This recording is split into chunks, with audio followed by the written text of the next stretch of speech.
Time is the great equalizer. Everyone has the same amount of time each day, week, month, and year. And yet some people seem to get so much done, and others, well, they just don't. So how do some people get so much done? In this episode, I talk with Janine Kelbach about our secret to doing what matters most to us. Janine has always amazed me with how she can be a great nurse, mom, wife, and friend while growing a thriving business. Listen in as we share a guaranteed way to save time at work, home, and in your business.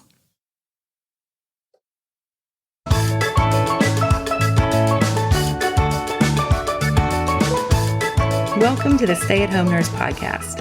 I'm your host, Deanna Cooper Gillingham. For over 25 years, I've strived to use my nurse credentials to find work that fit my lifestyle, whether it was raising my 4 children and 3 fur babies, traveling the world, or moving to Mexico and living on the Caribbean Sea. Sometimes I succeeded, and sometimes I failed, but I always learned from the experience. Now, I want to help you by sharing what worked and what didn't work. There are so many opportunities out there for nurses today. The Stay at Home Nurse Podcast will inspire and equip you to have a nursing career that is meaningful and supports your lifestyle. Now let's get started. All right, so today we are diving into the topic about time versus money. So Deanna, I want to know first what you think about time versus money, and I'm going to chime in and talk about what I think about time and money. Well, first of all, I think this is a great topic because I think time and money are like these 2 resources that we value a lot. So much so that we keep track of our money. And if we have a calendar, we keep track of our time. So my theory is that you cannot make more time. Like you can't go out and invest or do anything to get more time. So we have to be really careful about the time we do have. But I feel like money is an infinite resource. There is enough out there that we can always work to get more money. What are your thoughts on that? I agree. So I think what you said is so important about time. We all have the same amount of time, and we always hear that I don't have enough time. But in reality, you do have enough time. We're going to do a whole another episode about that. But in life, you need to think about, okay, I have 24 hours in my day. Obviously, you need to sleep. Obviously, you need to take care of yourself. Obviously, you need to be present for your family, your friends, your relationships, your work, and then whatever you're doing now. So my case, I'm a writer online. So how do I make time for that is so important in my life. And part of it is making a schedule and trying to figure it out. Whereas the money side of it, we always say like time is money, right? So time is money, meaning anything you're doing with your time, you should be making money in the sense of your business. So if you can't make it that way, you need to delegate it. So delegating is a word I just love because for the longest time, I resisted delegating. And I think we both started off delegating things in our home and then eventually in our business. But when people say, I don't have enough time, the old story is, well, Oprah has the same amount of time as you. The president has the same amount of time as you. So how do we use our time differently? And people like that. They learn how to delegate the things that are not important and do the things that are important that only they can do. But you know what? I hate the word delegation in the sense of I hated delegating when I'm at the bedside.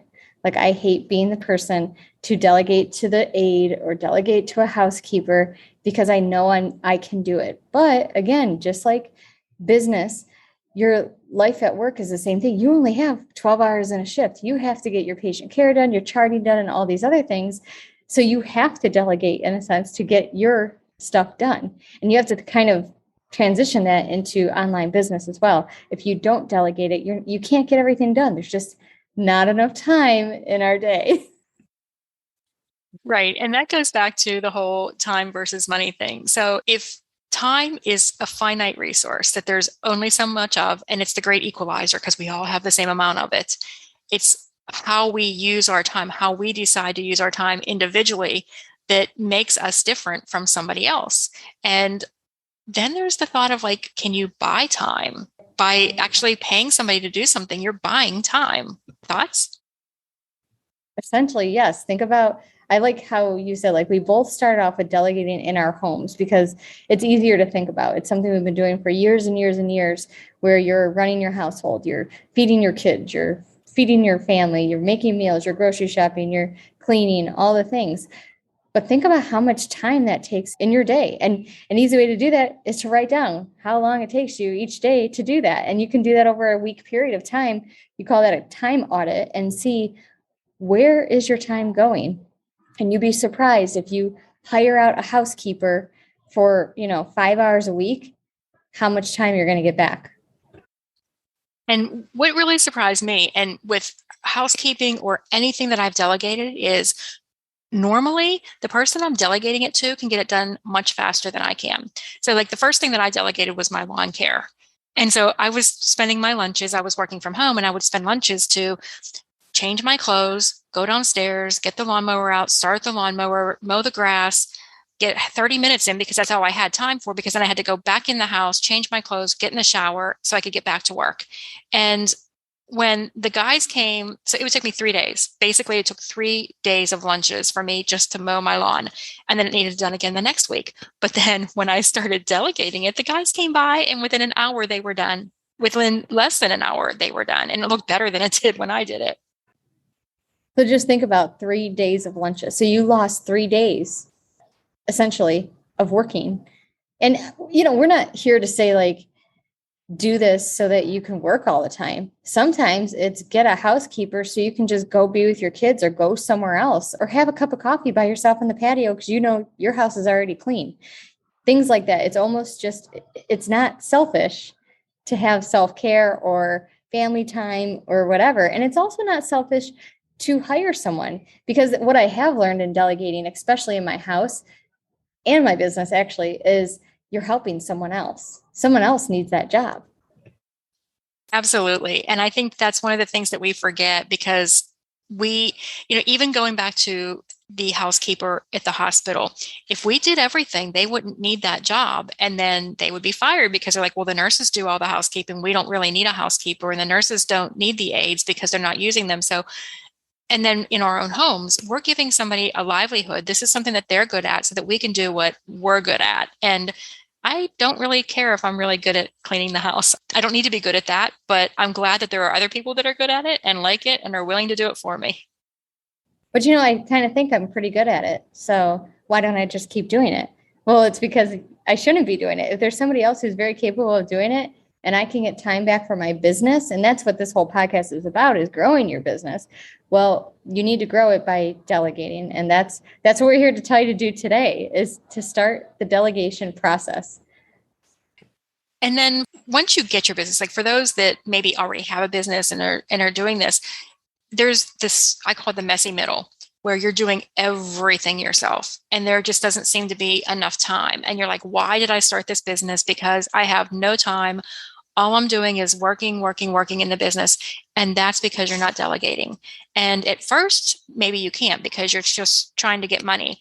But then after a while, you have to try to think of what are some things that I can delegate so that I don't hate my business. Because if you don't, you will, unfortunately, at least in my opinion, I think you'll start to hate your business because you'll see it as like a job that you hate instead of something that you love. So like we said, the easiest things to start to hire out is your home stuff, or even a babysitter. There was somebody I was listening to a while ago, and she said she would take her kids to the local YMCA. She would do her workout, like every mom maybe does when they take their kids to the child watch area. But she knew that she actually had 2 hours that she could use in that child watch area every day. Her workout only took about 45 minutes. She chose not to shower after her workout, and instead she did what the heck she wanted. She sat and read a book. She wrote if she wanted to write, and she felt no guilt because she had on her plan 2 hours a day. So she utilized every minute of that time so that she could be then present for her children and able to do what she wants to do, because she was able to have a little bit of self-care. And it's not selfish, like I said, to do that. But usually starting in your own life and how to outsource that way seems easy. Like I always do my groceries. I'm always planning my groceries and going to pick them up. Deanna, she has somebody cook for her, which is awesome. And housekeeping is an easy one to to outsource. You can do you can outsource your laundry if you want to. There's services that come and take your laundry and clean it and then bring it back all folded nice. I need someone though to put it away for me. Yeah, that is the worst part, is folding it and putting it away. And that's what I was doing as Janine walked in the door, was the folding and the putting away. And yeah, I agree. And I think there's also something where you get a sense of pride that you can help support somebody else, that this is the job that they chose to do. And sometimes we think we don't want to delegate things because if we don't like them, we don't want to give them to somebody else because we're giving them things that we don't like, so therefore they wouldn't like them.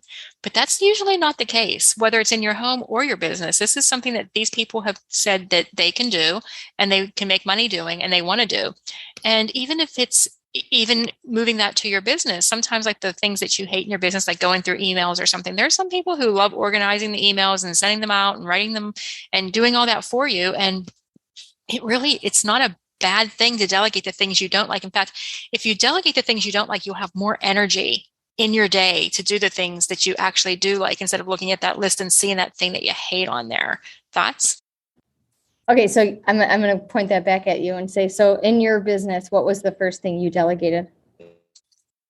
So the first thing I delegated in my business was emails, because I hate emails. And I had somebody that I basically had her watch my responses and, okay, this is how I respond, and go through all my past emails and watch me respond. And then she would email me like how she would respond to them. And I'd be like, yeah. And it got to the point where like I wouldn't even know if I had written it or she had written it, because she had got so good at writing in my voice.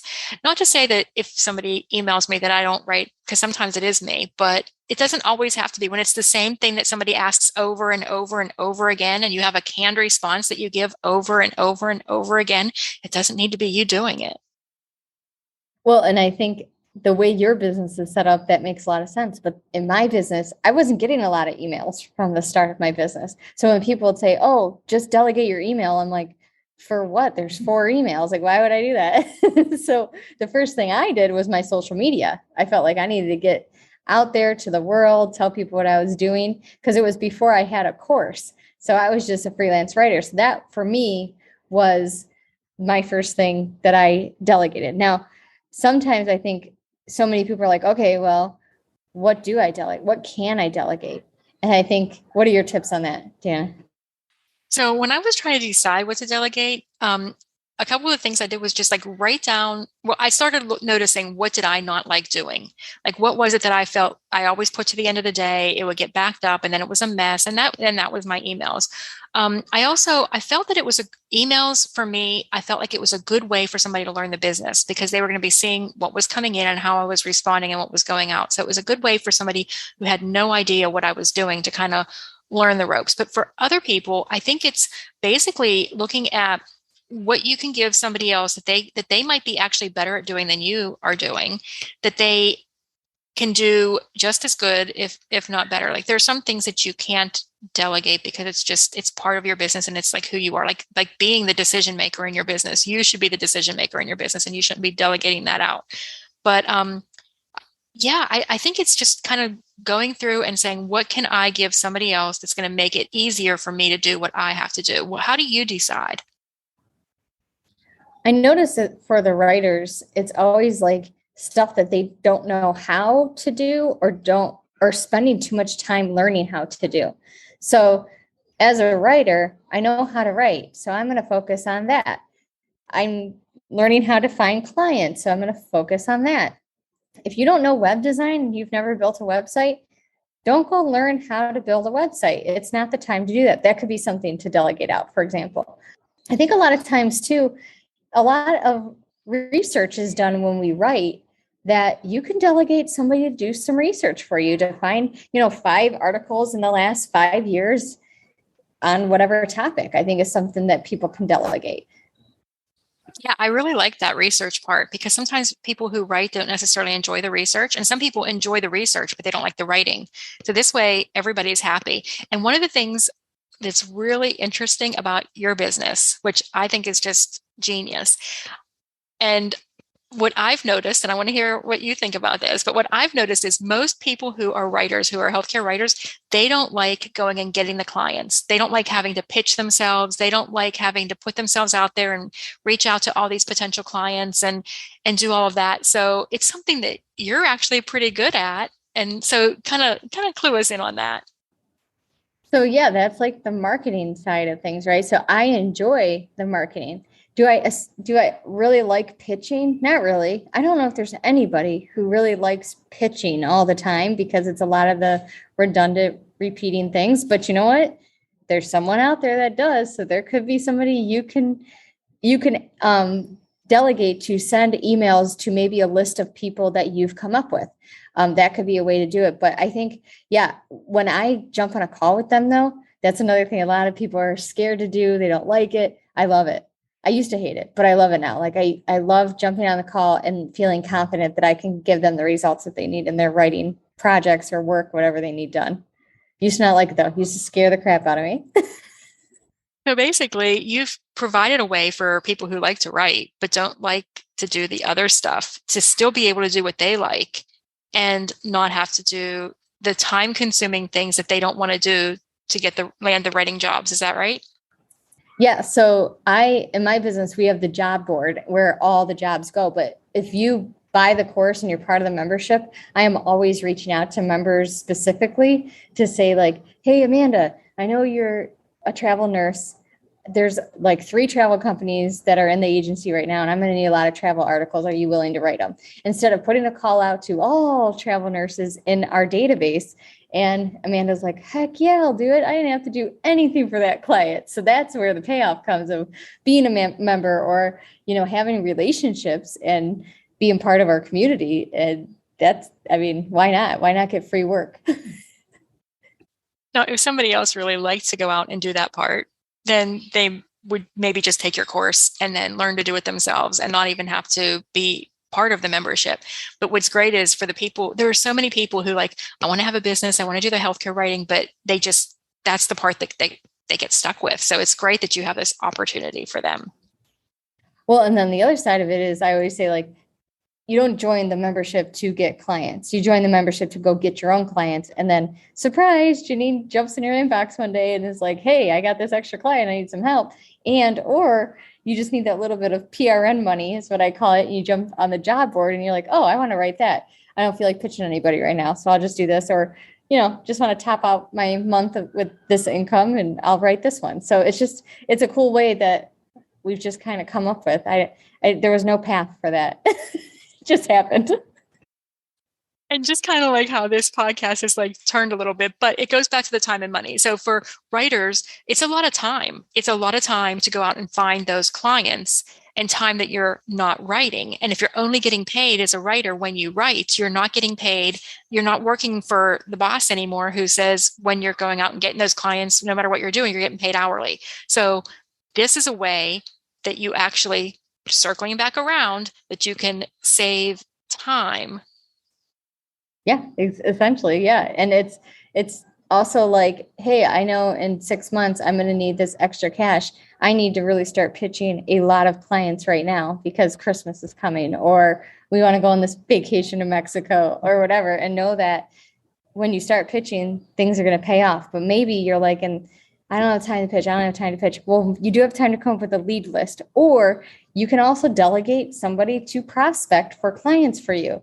The problem is with that is I always feel like I need to know the client the most. So maybe people can get you a lead list, but you're going to still spend time looking at the websites anyway. So to see if they're your ideal match for a client. But all in all, delegate wherever you can. There's cheap ways to do it. Whether it's, you're doing little tasks, you'll always need somebody who's an expert at some sort of project management thing. You just need some tasks off your plate. And maybe that starts in your house. Maybe that starts in your online business. That's where we keep it up to you guys to figure out. And I think one thing we didn't cover, and I think this will probably close it out for us, but there's free delegation. If you have children, you can delegate to them. They might have to clean. They might have to mow the lawn. They might have to do the grocery shopping. They might have to make a meal. Spouses, there's a lot of, Janine, you have kids.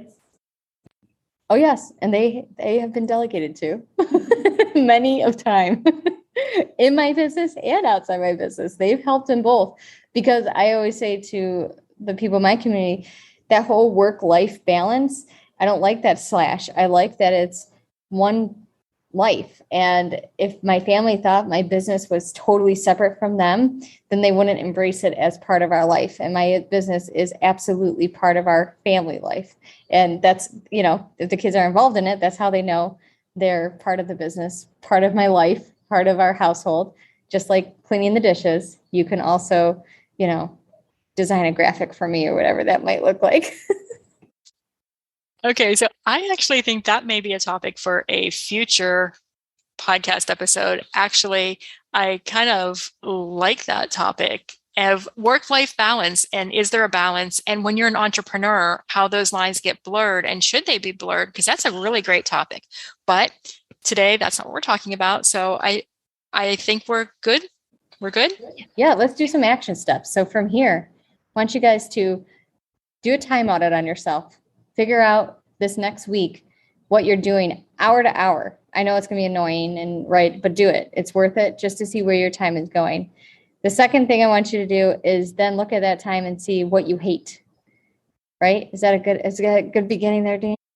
Yeah, absolutely. Because you have to know what you're doing. And if it's something you absolutely love, like if you're feeding your newborn and you don't want to delegate that, then you shouldn't have to, because you love it. But if it's something else that you hate, like cleaning up the poop in the backyard from the dog, that's something you can delegate.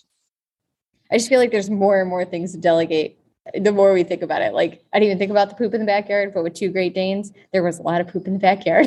Like, something easily to delegate. If you have a pool, hire someone to do that. Don't be do that yourself. So yeah, anything that you can take off your plate in your household, and then those tasks you're doing in day-to-day in your business, same thing. Look at your time audit, see what you hate, and start there. And I think I'll leave you guys with that, some action steps. I hope you've enjoyed this episode of the Stay at Home Nurse podcast. Please feel free to share it with a friend or colleague who you feel would benefit from hearing it. Adios from beautiful Puerto Aventuras, Mexico.